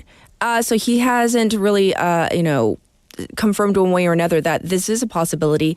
But, with the escalating trade tensions with so many countries around the world and this economic uncertainty, how could the U.S. entering a recessionary period impact South Korea's economy and also their trade relations between the two countries?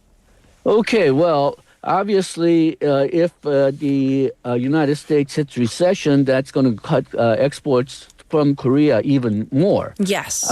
But earlier this year, before Trump took the presidency formally, if you look at global economic estimates, United States was virtually the only major economy that was doing well. Yes. So I think IMF or OECD, they were sort of looking at the United States as being sort of engine of growth for the global economy this year. If the U.S. hits a recession, obviously that's not going to happen. But even if the United States does not hit a recession, if the United States does go along with all of these tariffs that Trump has threatened, it doesn't seem clear that they will be acting as an engine of growth anyway. Yes. So basically, I think all of the growth estimates will have to be downgraded from global growth. And part of the problem will come not from exports to the United States, but exports to other countries, non-U.S. countries, because, for example, we're talking about steel mostly. So China is not only stuck with the 25% tariffs, but 20% tariffs that Trump has hit before. So their tariff rate is going to be above 45%. Yes. And so they're not going to be able to sell at the United States, so they're going to divert that steel to third country markets. Yes. So as I said, the impact from the exports to the United States may not be as great as we fear, but because of the increased competition in third countries in Asia, Europe, wherever, that may actually hit us harder. Yes, yes. So we can definitely see that. So thanks for expanding on that idea. And so, Professor, the South Korean government, from what we understand, has been engaging in diplomatic efforts to kind of talk this through, mitigate the effect or the impacts of these said tariffs. So from what we know, from what you know, what strategies might be in play right now? And do you think that this will be effective, having good, diplomacy between the two sides? Okay, well, our traditional way of negotiating is to remind United States that we are an alliance, not only for economics, but also for military and so on. I'm not sure if that's going to work with the Trump administration because they tend to see alliances as a weakness rather than a plus. So if you'll notice, the two countries which are getting hit most often is Canada and Mexico, which frankly have closer relationship to the United States than Korea. True.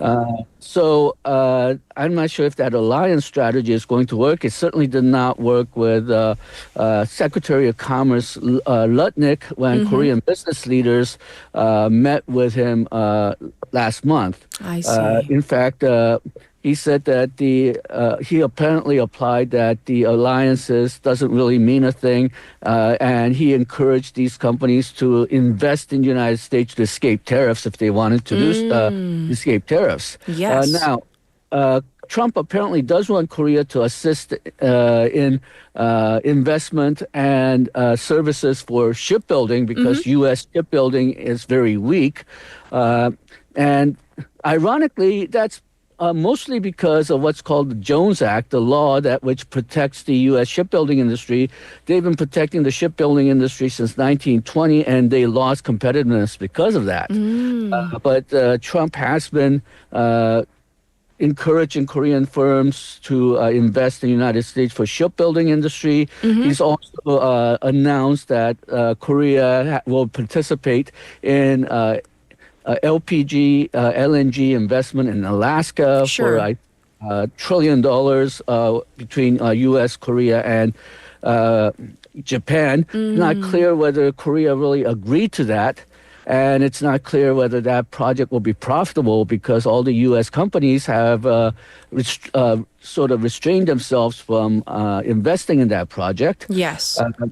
But the scariest thing is, even if Korea does agree to do these things for the United States, I'm not sure if that will protect Korea at all.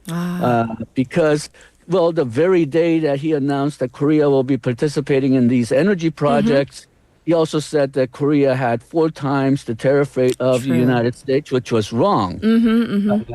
Because of the Korea-U.S. FTA, the weighted average tariffs between U.S. and Korea was only 0.79%. Correct. And while Korean government didn't give the exact numbers, I think no one believes that the tariffs on Korea from the United States is only 0.2%. And it also happened somewhat with Japan as well. When just after Trump took the presidency, Japanese Prime Minister visited the United States with all these nice presents about how they're going to invest in the United States. President Trump thanked the Japanese Prime Minister. Everybody said for about 3 days Japan was very wise and they escaped tariffs. And then they got hit with the steel tariffs with everybody else. Yes. True. Yeah, so Korea definitely has to come up with something to give President Trump, something that he can use to sort of say that we got this from Korea, so perhaps he won't hit tariffs as hard as other countries. But I think we also need to prepare some retaliatory measures as well. We may decide not to use it, but we should have it prepared so that we would have both sticks and carrots when we're dealing with the Trump administration based on his past private life. Private businesses. That seems to be the best way of dealing with it. You not only give him presents, but often he ignores presents. His logic is, "What have you done for me lately?" So we'll probably need some sticks to go along with it as well. Yes. Obviously, Korea is too small to have a really large stick, so we may need to coordinate with Japan or EU. But I think we do need to prepare some retaliatory measures. Well, I do want to thank you for going over the ins and outs of what's happening right now with the economic uncertainty and, of course, the effects and the impacts that this may have on the Korean economy as well. Thank you so much for joining us and schooling us. We appreciate it, Professor. Thank you. This was Professor Yang Jun-seok, and we talked about the latest in Trump's tariffs. Once again, obviously not just aimed at South Korea, so it's kind of a across-the-board kind of thing. And the thing that the professor was really honing in on is that, yes, it might not be enough just to have a good relationship with the U.S. anymore. There might need to be much more than that. And so this was our special interview.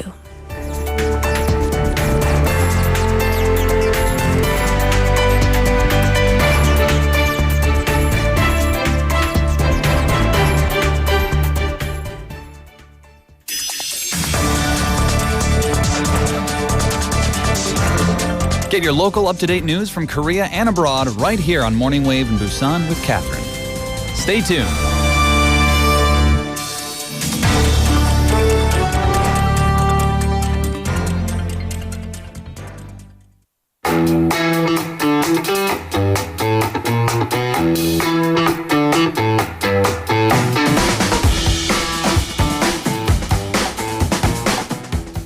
It's time for Vasana and What in the World. How are you? Good morning. I'm good, thank you. How are you?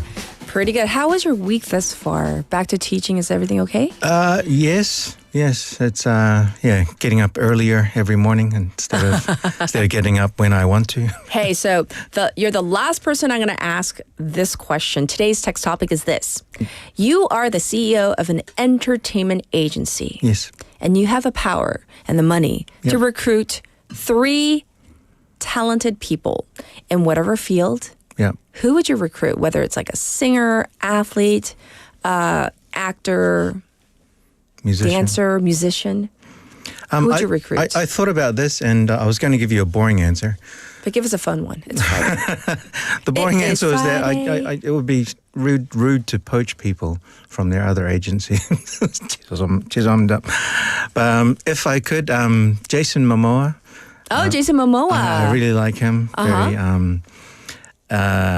and probably Lewis Hamilton. I really like him, but race car driver. He's sewed up until he dies, basically, with Ferrari. Didn't he just move to Ferrari? Yes, but he's got a good deal with them to also a deal that finishes after he finishes racing car driving. Okay. So he's going to be an ambassador for them. Okay. And the last one Number 3 would be our own Laura McLucky. Oh, really? I reckon she's got a great future, and I really want her. One thing I'd like to see her do is speak Korean in a Scottish accent. That's what I'd love her to do. So our listeners might not know who Laura is. So. Oh, okay. Yes. Okay. Well, okay. So who is she? You can search her on the internet. She used to be a host on BFM, of course, and she shows up for all the BFM events when asked to do so. Member of the BFM family, right? Yeah, she's a wonderful person. Indeed. Yeah. All right, let's get into... And her birthday was yesterday. Happy birthday. Okay. So much TMI. Okay, let's get into our top story. A couple of follow-ups. Yes. Last week, I talked about a passenger that was dead on a plane. The passenger actually died mid-flight. He wasn't brought onto the plane dead. Yes. And the airline issued a statement saying they offered to reseat the passengers. Okay. The passengers refuted this, and they also said they offered compensation. Right. And that has not been commented on by either party. So I think that's enough follow-up on that story. Okay. I've reached the end of the runway. Anyway, the next one is last week I talked about the Florida games, and I asked our listeners to think of some Korean games that we could do. You know how they had alligator wrestling, etc. Yeah, I remember. So I thought Respect Your Elders Marathon because... Respect Your Elders Marathon? Sort of like, the nunchi thing, when you accidentally meet eyes with an older person. Yes. You're meant to avert your eyes. But these days, I'm getting older now, so these days I just play a game with them and just see who can makes eye contact the longest. So are you the elder now? I don't know. Okay.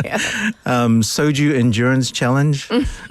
Avoiding blind date setups while keeping your mum happy speed round. Oh, yeah. Like there's pressure, societal pressure, but especially from the fam as well. And also arguing over the bill, when you pay over, who's going to pay the bill. Leslie says, getting the check challenge. Yes, I just mentioned that. Yeah, getting the check challenge. So good. We actually did that, and we're not even Korean. We did that last weekend.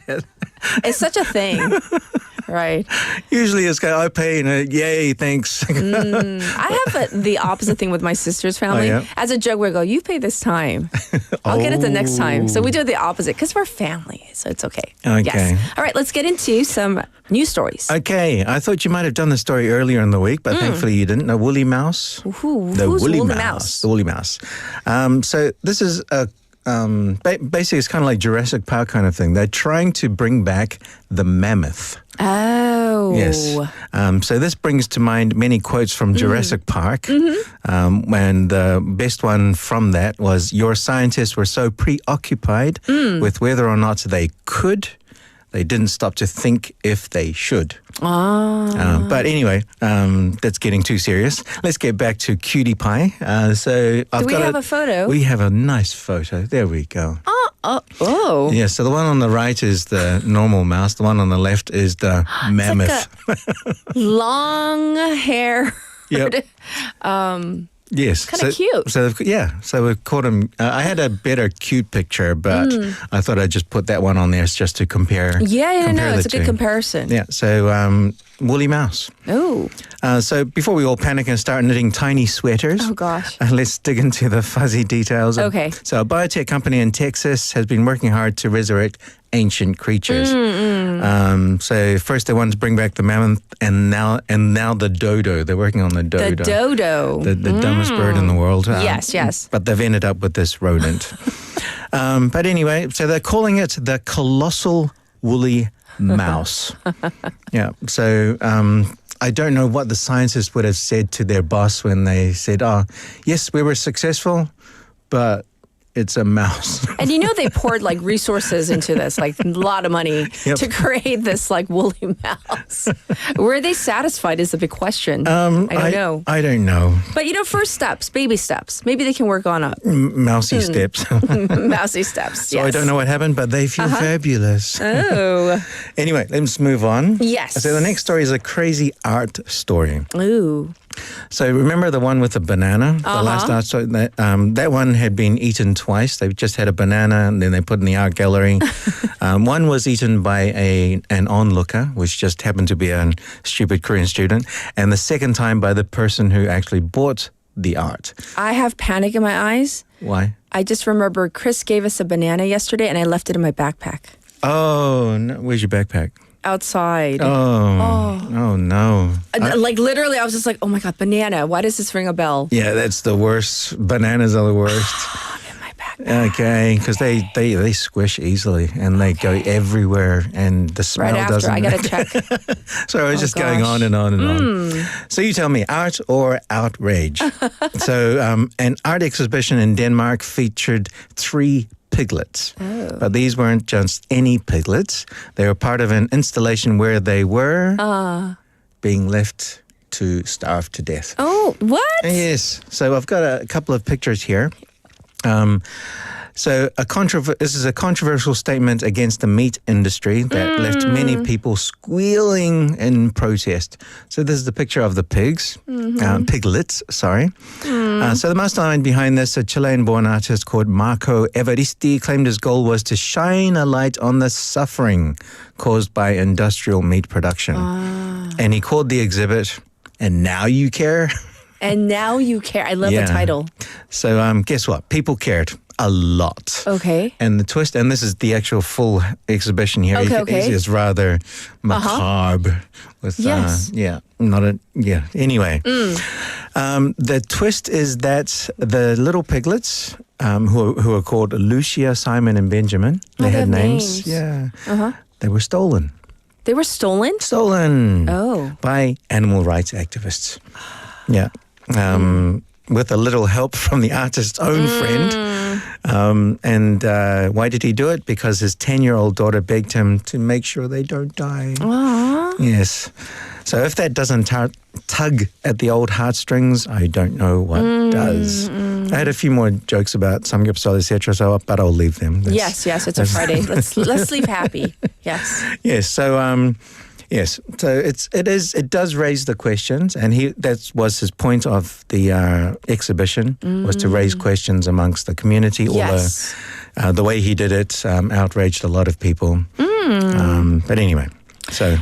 And I don't know, when I saw the film, was it Bong Joon-ho's 옥자? Yes. It's similar, yeah. Yeah, it's very similar. Right. Yeah. Anyway, moving on from pigs to dogs. Oh, it has to be a happy one. It has to be? Yes. Do we need to skip it? No. Okay. Nothing to do with Borschtang. Okay. So the first one I wanted to talk about was one I wanted to talk about a couple of weeks ago, but we didn't have time. Okay. So this is a picture of like Yes. So it was part of a mountain. So what do you think that resembles? Oh, it kind of looks like a. Please say dog. No, it does. No. But I was gonna say the type of dog, the shibagyeon. It kind of doesn't it, because it looks like it's smiling and the eyes are kind of twinkling. Yes. And I was trying to I paused because you got to pronounce it carefully. 조심하게 발음을 해야 돼서 그래서 I paused. How do you say it again? No. Yes. Shoe. Well, let's just use the English translation. Right. Shoe what? Aww. Anyway, so I thought I'd start off with something cute. Yes. And then go on to the reason why I wanted to talk about is that they've invented 2 drugs. Well, they've come up with a couple of things. Yes. The first one is a drug that can extend the life of a dog. Oh. Just dogs? Just dogs. So this drug... No, because I have cats. I was just wondering. I love dogs. I thought you were talking about yourself. No. In which I was going to ask, how long do you want to live for? No. So anyway, it's been around for a few years now, but they have now come up with an upgrade. So the company is called Loyal, Loyal. Loyal. Sounds like a song. Maybe we can play that song afterwards. And it has just scored a major win with the FDA, which has given a big pause up to the reasonable expectation of effectiveness section. Oh. And the drug is called LOY002. What exactly is this drug going to do? It makes them live longer, basically. Yeah, so extending the life. But there is a disclaimer. Yes. It's only for older dogs and only for bigger dogs. So they're actually, with the money that they raise, they're trying to obviously extend that to, as you mentioned, cats and also smaller dogs. So think of it as a supercharged belly rub for your pup's health. Aww. Working to keep them spry and full of zoomies into their golden years. Zoomies are the best. Yes. I love when my my rabbit has zoomies. Okay, you have to. No, I've never had a pet in my life. Yeah, you mentioned. Yeah. Yeah. So pretty amazing, right? Do you have time? Yeah, just for a tiny one. Tiny. The next one is that they've scientific breakthrough is that they've identified the gene that creates obesity in dogs. Ooh. And humans. Ooh, that's important. Yeah. So just watch out for the drugs that will be coming out in the future. For your dog or for yourself? For yourself. Or you could just exercise. That's true. Do it the old-fashioned way. It's a little bit cheaper. Exercise and watch what you eat. How about that, right? Ding dong dang. All right. Well, thank you for going over all the really interesting stories. And of course, have a fantastic weekend. Thank you, Vasana. Thank you. And it's time to wrap up our day, our entire week together. And I know that spring is around the corner. It was kind of getting warm in here. So somebody was asking me, what happened to your, the pink flower sweater thing that I was wearing? Yeah, it's sitting by my butt because it was just getting too warm. Wishing you a wonderful weekend ahead. 그 앞에 세워주세요 by 강산에. Have a good one, everybody. Bye-bye.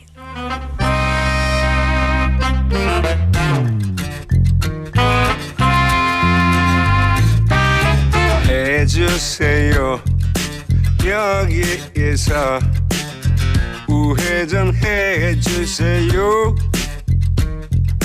다른 골목에서 좌회전해서 쭉 가주세요. 가시다가 편의점 하나 나오게 되면은요 편의점 끼고 다시 우회전 해주시면 됩니다. 한 30m 가시다 보면 오른쪽에 조금만 세탁소가 나올 겁니다. 그 앞에 세워주세요. 코를 불렀죠. 술을 많이 마시게 된 날이었죠. 이런저런 세상사 얘기 기사님과 하며 왔죠. 도착했을 때 기분이 좋아 5,000원을 더 드렸죠. 웃는 얼굴에 아저씨를 보니까 진짜 좋네요. 네, 여기입니다. 너무 고맙습니다. 수고하셨습니다. 안녕히 가세요. 오 마이 마이 마이 마이 받으세요. 헤이.